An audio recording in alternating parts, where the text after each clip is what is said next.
Hello everyone, I'm Helena Curtain, and I'm going to talk with you about checking for understanding, an important step in the teaching and learning process in the language classroom. I have the privilege of visiting many classrooms where I see teachers using comprehension checks and students demonstrating their understanding. In this way, the teacher knows that the lesson can keep going, or on the other hand, the teacher can modify the lesson to make sure that everyone understands. Checking for student comprehension or understanding is a powerful diagnostic tool that helps teachers to be sure that students are with them every step of the way and are understanding what the teacher is trying to get across. This kind of checking happens in every lesson and at various stages in the lesson on an ongoing basis. It creates a picture of learning so that teachers can be sure of what students have learned and so that they can make changes in order to help students understand. Put very simply, checking for understanding means that the teacher pauses in the lesson and asks the students to say or do something to show their understanding. We know that learners are very different in how quickly they grasp new learning. And as teachers stop to check for comprehension, they can identify who's ready for the next step and who needs more input. When teachers check for understanding throughout the lesson, there's still time for them to take action. This isn't the case if they would wait until the end of the lesson or wait to look at quizzes or homework. If teachers wait until after class, it's too late to make changes in instruction. We know that learners are very different in how quickly they grasp new learning. And as teachers stop to check for comprehension, they can identify who's ready for the next step and who needs more input. Effective checks for understanding don't happen by accident. They are part of a larger plan that uses various assessment strategies to ensure that all students meet or exceed the performance targets. Here is the agenda for this presentation. The first part will be an explanation of checking for understanding so that we are clear about exactly how it fits in the whole range of assessment practices. In the second part, we'll talk about why it's important to use comprehension checks. Thirdly, we'll take a look at the various types of student responses that are part of checking for understanding. And in number 4, lastly, we'll see a few sample checking for understanding strategies. In order to help you understand the powerful benefits of checking for comprehension, and also to share with you some of the tools that are useful, we will focus on the following can-do statements for this presentation. By the end of this presentation, you should be able to state the benefits of checking for understanding, and identify useful strategies for checking for understanding. Checking for understanding is part of formative assessment. The goal of formative assessment is to monitor student learning in order to provide ongoing feedback that teachers can use to improve the effectiveness of their instruction and that students can use to improve the effectiveness of their learning. The goal of summative assessment is to evaluate student learning at the end of an instructional unit by comparing it against some standard or benchmark. Robert Stake gives a great example of the difference between formative and summative assessment. He says, when the cook tastes the soup, that's formative. When the guests taste the soup, that's summative. The focus of this presentation is on checking for understanding as part of formative assessment. Checking for understanding is on a much smaller and more informal scale and may or may not be planned for in advance. Checking for understanding is sometimes called dipsticking. Car engines contain a dipstick to check the oil supply and to find out if more oil needs to be added to the car.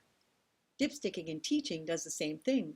When teachers use a check for understanding, they're dipsticking to see what might be needed in addition in the instruction. The information gathered while checking for understanding tends to be rather temporary and rather informal, and might not be recorded in any way. It gives a moving picture of the state of instruction at that moment in time. The comprehension checks give instant feedback that's invaluable for moving forward in the lesson. If students are not demonstrating comprehension, the teacher can provide additional activities to make sure that they understand. On the other hand, more formal, formative assessments are deliberate and intentionally planned to provide needed data on student learning. As we've said, Formative assessment is part of an overall assessment plan whose goal is to generate the information that teachers and students need to ensure a successful learning experience. Many of the activities teachers use in the classroom can function both as checks for understanding and as formative assessments. The information from both should affect a change in instruction based on what the students need. There are many benefits to checking for understanding. Let's take a look at just a few.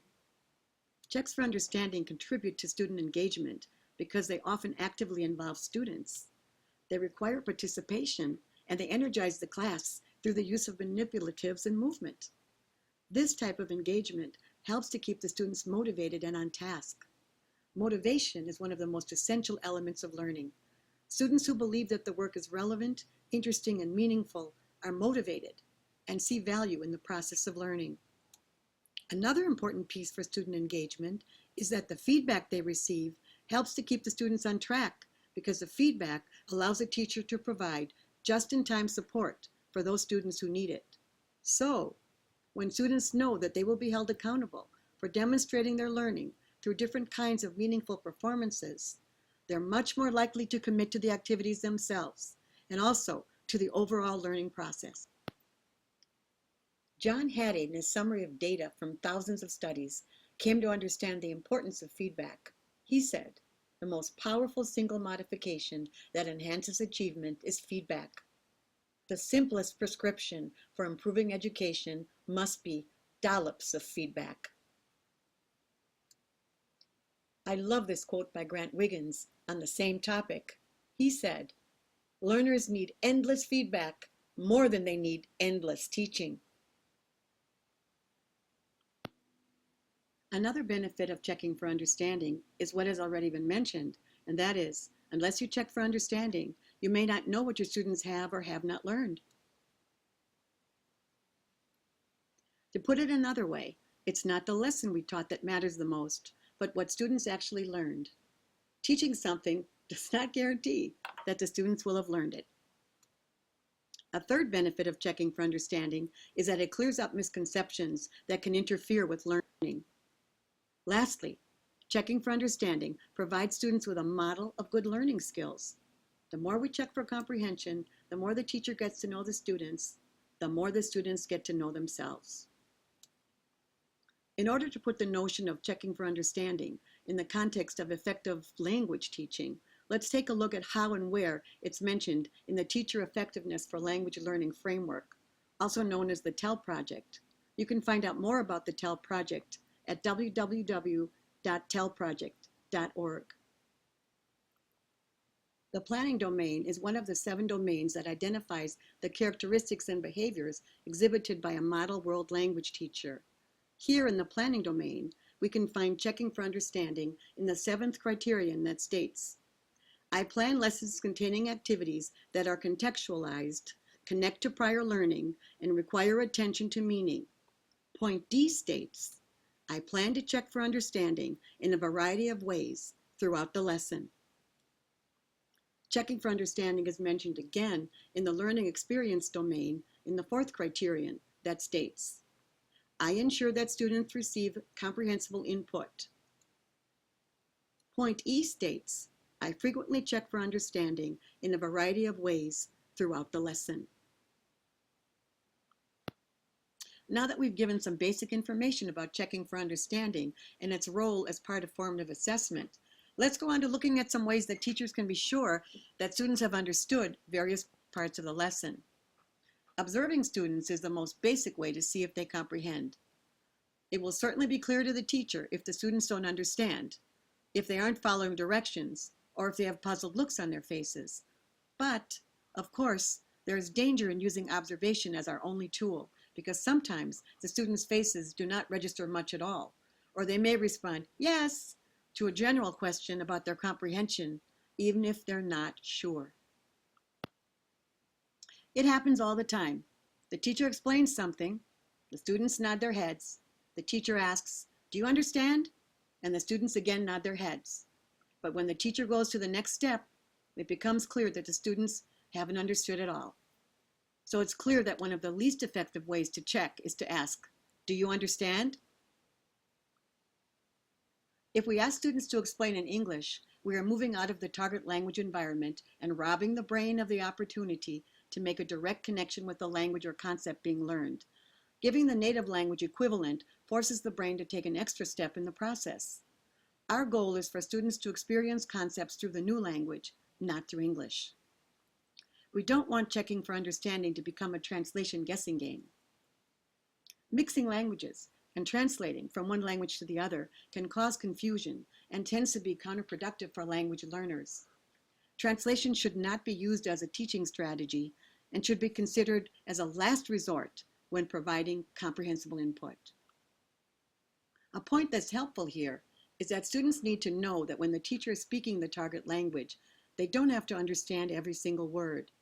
Many years of filling out worksheets with discrete fill-in-the-blank answers leave a lot of students thinking that they have to understand every single detail. But we have to help them realize that they can understand the gist of the message being presented to them, even if they don't understand every single word the teacher is saying. We need to let them know that at the beginning stages, the gist or essence of the communication is our goal. We can explain to them that as they advance in language proficiency, they will be able to understand more and more details. Another important point is that asking students to demonstrate their understanding in front of others can cause anxiety. So it's important to create a safe climate for making mistakes, a climate where students feel they're a valued member of the classroom community and are not afraid to let the teacher know, and possibly their classmates also, that they don't understand. As teachers regularly use checks for understanding, students will become more and more at ease. One other point to remember is that if we're using verbal comprehension checks, we must teach the students the language they need in order to talk about their understanding. For example, statements such as, "I don't understand," or "I need help," or "I have a question," could be posted on the classroom wall so that students can access them when they need them. Checking for understanding includes a wide variety of monitoring techniques. There are many types of responses that students can give. Responses can be verbal and nonverbal. They can be oral or written. Or responses can use pictures or actions. Responses can also be at various levels of complexity, depending on the language level of the students and also depending on how much time is available for that particular check. So, responses could be at the word level, at the sentence level, or at the extended discourse level. Responses could be individual or in groups. In the next slides, let's take a look at some examples of verbal and nonverbal responses. There are many ways that students can show their comprehension nonverbally. Among nonverbal responses, asking the students to signal their understanding is a quick and effective way to get feedback. Students can signal with the position of their thumb to let the teacher know how they're doing. With the thumb up, students are indicating, "I know a lot." With the thumb sideways or wiggling their thumb, students are indicating, "I know some, but not everything." With the thumb down, students are saying, "I know very little." A more precise way to find out how much students are comprehending would be to ask them to signal with their fingers on a scale of 1 to 5, with 1 being the lowest and 5 being the highest. So, with 5 fingers, "I know it so well, I could explain it to anyone." Showing 4 fingers, "I can do it alone." Showing 3 fingers, "I need some help." Showing 2 fingers, "I could use more practice." Showing 1 finger, "I'm only beginning." Students can signal in other ways, in addition to using their fingers or thumbs. In response to a yes-no question posed by the teacher, they could touch their ear for yes, or touch their nose for no. Or they can hold up their right hand for yes, and their left hand for no. Another very effective way to check for understanding is to have the students signal their understanding with manipulatives or hold-ups. Getting students actively involved in this way keeps them engaged and helps build their motivation. Hold-ups can be very simple, such as the red and green cards that a kindergarten teacher in Delaware used with kids learning Chinese. Students held up the green cards for yes and the red cards for no, depending on whatever question the teacher was asking. In the second picture, students in Memphis are holding up signs to indicate if they like me gusta or they don't like no me gusta, the food that the teacher is showing them. The last picture shows another way to signal. Rather than using their thumbs or fingers to show their level of comprehension, the students can hold up cards held together by a ring. One card says, I am confident. The next card says, I'm nearly there. And the last card says, I'm not sure. These cards are being used by students in an English immersion school in Germany. In this case, English is the target language. It's important to note that the target language and not the native language should be used as much as possible when students are signaling their understanding. Students can indicate yes or no by holding up some object. In this case, students hold up a pencil for yes and a crayon for no. When more than a yes or no answer is required, a teacher may ask a question and then write or project possible answers on the board or say them orally. Learners must hold up the card that shows the letter or number of what they think is the correct answer. An envelope with a set of numbers from 0 to 9 is a simple tool for quick comprehension checks and can be used for a variety of purposes. In this slide, here's a student holding up the number that the teacher asked for in the target language. A helpful compendium of information on many different ways for students to participate and to show where they are in the process of learning is a resource called Total Participation Techniques and published by ASCD. Portable dry erase whiteboards are one of my favorite ways to have students show what they know. These are flexible tools that can be used for almost any purpose. They are commercially available, or they can be created with laminated heavy paper or cardstock inserted in page protectors. Portable whiteboards are very versatile since they can function as both verbal and nonverbal checks, since the students must write or draw something on the board. In this next section of the presentation, let's talk now about a few examples of checks for understanding that involve verbal responses. The teacher can ask a variety of questions: yes, no, either or WH questions: who, what, when, where, why. The students can answer the question by responding to a partner or by responding within a small group. The teacher can then call on a particular student to give the answer by pulling that student's name from a set of cards or from a set of wooden craft sticks in a jar.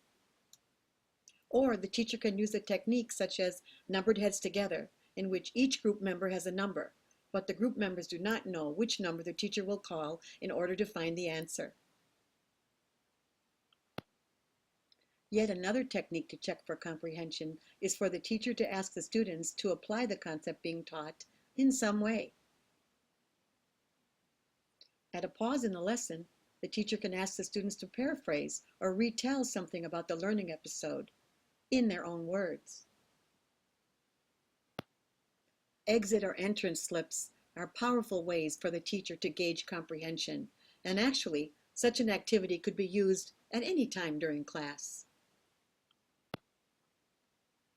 Let's review what we've talked about in this presentation. We've explained the role of checking for understanding as a part of formative assessment. We've talked about the importance of using comprehension checks for keeping students engaged and motivated. We've looked at an overview of various types of comprehension checks, and we've seen concrete examples of simple and straightforward ways that we can check for understanding. Now that we've almost reached the end, we have to come to our own comprehension check. I hope that you will be able to signal yes for each can-do statement. I can state the benefits of checking for understanding. Yes. I can identify some useful strategies for checking student understanding. Yes. Let's remember that checking for understanding is a powerful diagnostic tool that helps us ensure that our students are with us every step of the way. Checking for understanding is a powerful way to help students know they are learning what the teacher is trying to get across. It is an essential component of the learning process. I'm Helena Curtain, and I would love to hear from you if you have any questions or comments on anything in this presentation. My email is helenacurtain@gmail.com. Thank you for participating.